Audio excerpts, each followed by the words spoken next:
Now that I've finished my John Muir Trail thru hike in California, I wanted to offer up 11 tips for future hikers for when you go out to plan your thru hikes. Side note, I'm still at Lena, the Golden Retriever's house, and so you will be seeing her in this video because that is just who she is. If I'm outside, she wants to be outside. If I'm inside, she wants to be inside. She likes to follow me around. She's very cute. But just know that she will be appearing in this video, so. Anyway, let's get into these 11 tips for when you are planning your JMT thru hike. Number 1, it is really tough to make quick miles on a big portion of this trail. A lot of places you're gonna see blowdowns and avalanche debris. It's hard to get anywhere out here. Obstacles. And rivers and creeks without bridges, and depending on the season you might get snow fields. The trail is really rocky. Every time it's a smooth packed down dirt trail, it is a real treat. That is definitely not the norm. So I would just give yourself a little more time than you might normally in order to complete this trail, just knowing that it is hard to make miles quickly. I'm really tired. We did 17 something miles today, and it took us 11 hours to do those 17 miles. In addition to all that, there's a lot of elevation gain and a lot of elevation loss, so that also slows you down.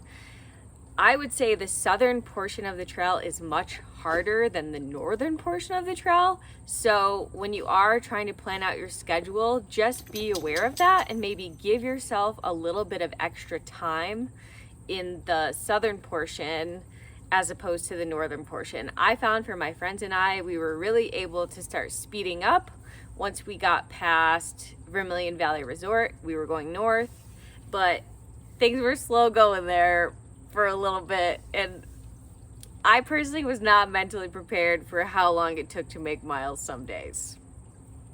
Number 2, as I just mentioned, there are a lot of creek and river crossings without bridges, especially in the southern half of the trail.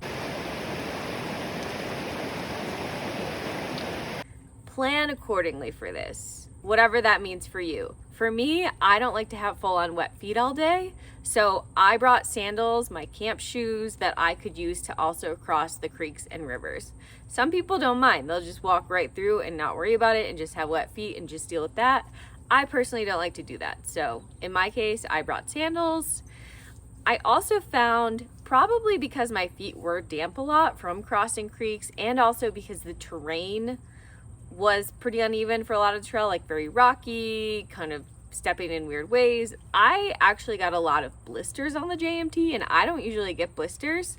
So I would make sure to bring some supplies in case of blisters. So I like to use Leukotape, for example, and I was really happy that I had my Leukotape out there.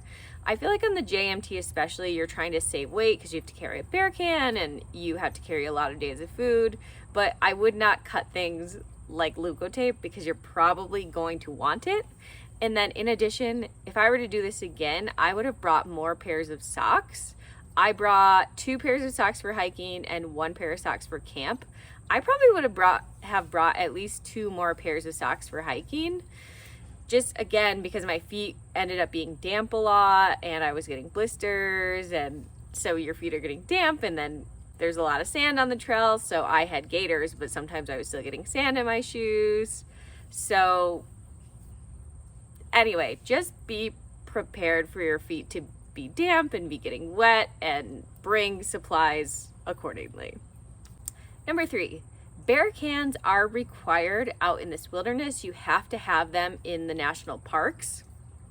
So when you're hiking through Sequoia and Kings Canyon and Yosemite, bear cans are required. Technically, you can use Ursacks in the Inyo National Forest, though they don't recommend that. They really recommend bear cans. But I know that it's hard to fit as many days of food into a bear can as you might need to on the John Muir Trail, because this trail is really remote. You're going a long time between resupplies. So just a note that in the southern half of the trail, There are usually bear boxes at campsites, and you can definitely plan your days around staying at campsites with bear boxes.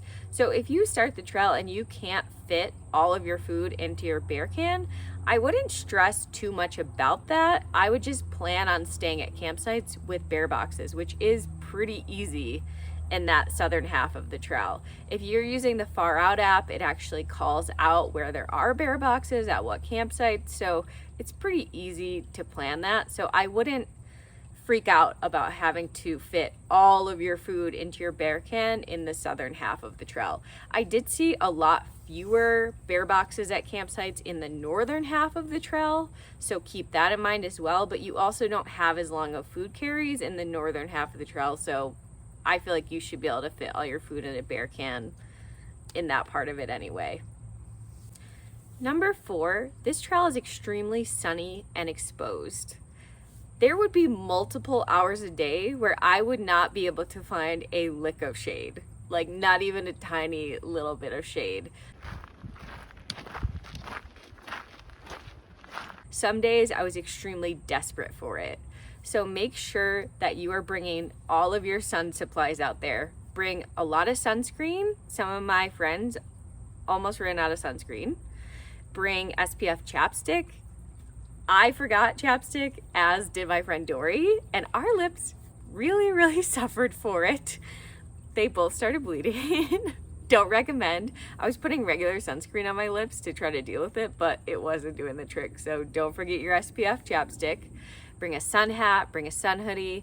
And I really wish that I had brought a sun umbrella. I really thought about getting one. I didn't get one because of all the weight from the long food carries and the bear can. But if I were to do this trail again, I would 100% bring a sun umbrella, because sometimes you are just so desperate for shade, and there isn't any. There isn't any for like miles and miles and miles and hours and hours and hours. And sometimes it's all you need for your sanity is a little shade. So be prepared for tons of sun and plan for that. Number 5, it is often very hot or it is cold, and it is rarely just right. Bring layers and be ready for all types of weather. It's really cold this morning. I had frost in my tent this morning. Definitely bring rain gear, because again, you're going to be in some very exposed sections. Bring cold weather clothes. Bring a sleeping bag rated down to probably freezing, depending on what season you're going. Bring shorts and tank tops and a sun hoodie. Just be prepared. So it's like, the valleys are very hot. The midday is very hot. The high passes are usually cold. Nights and mornings are usually cold. I did my hike in the month of August, and I would say most nights I was a little bit chilly. I have a 20-degree sleeping bag and a puffy, and it would usually get down to, I would guess, around 40 degrees at night. But then in the middle of the day, I would be so hot a lot of the time. So just be prepared for all temperatures and all types of weather. Number 6, stop at Vermilion Valley Resort. I absolutely loved VVR. My friends and I took a 0 day there, our only 0 day of the trip, and it was the perfect 0 day. They have everything that you need in a small space. They're located on a beautiful lake. They're in the wilderness, so you don't have to go to town and wander around town to get what you need. You can take a ferry there if you don't mind paying the $20 each way to get there by ferry. You can also hike there if you don't mind doing a few extra off-trail miles. They have a restaurant with delicious food and huge portions.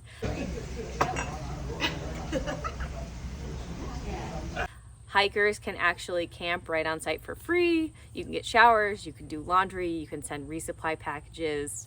They're super hiker friendly, and it's also a really great place to meet other hikers. Like if you go there and you want, like during the peak JMT season, and you want to make friends, you will make friends. The workers are super fun and really kind to hikers. They obviously like hikers. Yeah, I just had a really great experience there. I really loved it. I'd love to stop back there again sometime. And my friend Stephanie met her husband Andrew at VVR while hiking the JMT. So make a love connection there too, maybe. Number 7, the mosquitoes in this area can be an absolute freaking nightmare. By this area, I mean the JMT. I don't mean VVR. I have never seen such horrible mosquitoes. And the mosquitoes are out in full force this morning, as they often are. Granted, I did my hike in 2023, a really high snow year, so apparently there were more mosquitoes than normal. But for the entire trail, pretty much, unless you got above 11,000 feet, the mosquitoes were absolutely horrendous. You could not stop and take a break because they would swarm you immediately. I brought almost an entire bottle of bug spray. I went through the entire thing. I had to buy more at Red's Meadow. I didn't own a bug net, but my friend Dory brought an extra one, so I got to use that, and it got a lot of use. I did not think to permethrin my gear because I usually only do that like for ticks when I'm going to the East Coast. But if I were to do this again, I would have permethrined my gear to keep the mosquitoes away. I have never swallowed so many bugs in my entire life as I did on this trail. So just be mosquito ready. And I will say, I asked the rangers, like, is this normal? Because this is absolutely horrible. And they were like, this is normal in June, not in August. They said because of the high snow in 2023, everything was pushed back 6 weeks.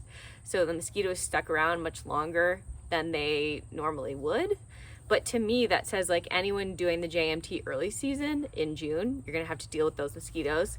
And anyone going through there at the normal PCT time, I would also think would have to deal with these horrible mosquitoes. So be ready to fight a lot of mosquitoes.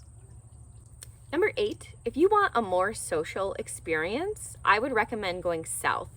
It definitely seemed like the majority of hikers were going south. My friends and I went north just because it's a lot easier to get permits going north, starting at Cottonwood Pass or Cottonwood Lakes. But it seemed like a lot of the people starting where we did were just doing a backpacking trip up around Whitney and then ending their backpacking trips, either coming back to Cottonwood or exiting Whitney Portal. We did meet a few other people in the first few days of the trail who were doing what we were doing and doing the JMT northbound, but definitely seemed like the majority of people using those northbound permits were just doing them around Whitney. On the other hand, when we would meet people like at VVR or Red's Meadow or just at more popular campsites, it definitely seemed like the majority of JMTers were going south. So if you want to meet more people, hike with people you don't know yet, maybe, I would definitely recommend going southbound. And then like if you make friends at VVR, which we did, then you'll actually get to see them again out on the trail, which we didn't, because pretty much everyone that we met at VVR was going southbound, whereas we were going northbound. So it's like, we hung out with these cool people and got to make friends and then like never see them again. So number 9, this applies especially if you are going northbound, but it could apply either way. I would give yourself some extra time at the beginning of the hike to get used to the elevation, especially if you are from a state where you're not used to being at high elevation. Maybe you're used to being a lot closer to sea level, because especially if you are going northbound, you're going to hike up Mount Whitney very, very early on in the trail. It was day 3 for me, starting at Cottonwood Pass. If you start at Whitney Portal, it's gonna be like your day 1 probably. And then not only are you going up over Whitney very early in the trail, you're doing Forester Pass, you're doing all of the other high passes, Glen, Mather, Pinchot. It's going to be a lot of high elevation stuff right off the bat, and people can really struggle with that. For myself, even being in Colorado, I often find that my first couple of days at high elevation, even though I go up there pretty frequently, I get a little bit nauseous, and I definitely feel it in my lungs. I'm like a little bit slower. I need more breaks. I get more tired. Halfway up Forester Pass, well, a little over halfway. I'm feeling the elevation more today than I was yesterday. My friend BB on this trail was like really feeling it for a day or two, like getting really nauseous. My friend Dory was slowed down by the elevation for the first couple of days. So you just might not be able to go as fast as you normally would and do the miles that you normally would within the first few days if you're going northbound because of the elevation. So just keep that in mind. You do climb up higher if you're going southbound fairly quickly as well, but you're not doing those, like you're not doing Whitney right off the bat. You're not doing those very high passes above 12,000 feet right off the bat. So I think going southbound, it would be a little bit easier to get used to the elevation. If you're going northbound and you're starting at Cottonwood Pass, there is a campground right there at the trailhead. You could potentially spend the night there the night before your hike. That could help. I found that for Whitney, camping at Guitar Lake the night before at 11,500 feet really helped me. Like I had a fairly easy time hiking up Whitney, and I think it's because we slept there the night before. So just keep those things in mind. Number 10, speaking of high elevation, just know that when you're going up and over these high elevation passes and climbing up Whitney, in those high elevation areas, snow can stick around for a long time. So even well into the summer, you might have snow on those high passes. I was there, like I said, in a high snow year in 2023. So even in August, there was still a bunch of snow on some of these high passes. Like we saw way more snow than I was expecting. And even though this was a weird year, I know from living in Colorado that you can still keep seeing snow high in the mountains well into summer, even on like a normal snow year. So I would recommend, maybe joining the JMT 2020 whatever Facebook group, or a group from the High Sierra, or keeping track on Reddit, or one of those types of things, and just watching conditions and being prepared for whatever conditions are happening at the time that you're going to be there. So I really questioned, for example, like, should I bring an ice axe? Should I bring micro spikes? Which seems ridiculous in August, but I did end up, I did not bring the ice axe because I heard and assumed that most of the snow was really soft by the time I got out there. So I was like, an ice axe isn't going to be helpful. And I really debated bringing micro spikes as well. I didn't want to because of the extra weight. I ended up bringing them because hikers who'd been out there before me recommended it. And I was really happy to have my micro spikes because some of those passes are really steep. And there was still a lot of snow on some of them. Coming down those passes, like when the snow is slippery, I felt a lot safer having the micro spikes. I don't know how much they really helped, being that the snow was kind of wet and slippery, but it gave me peace of mind, at least, that I was going to be able to dig my feet in if I did fall, if something did happen. So just be prepared for snow.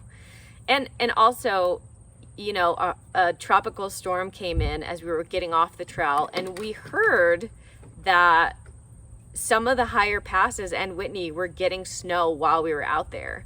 The mountains can get snow any time of the year. So check the weather as well as the conditions ahead of time, and just bring gear to be prepared in case you need to.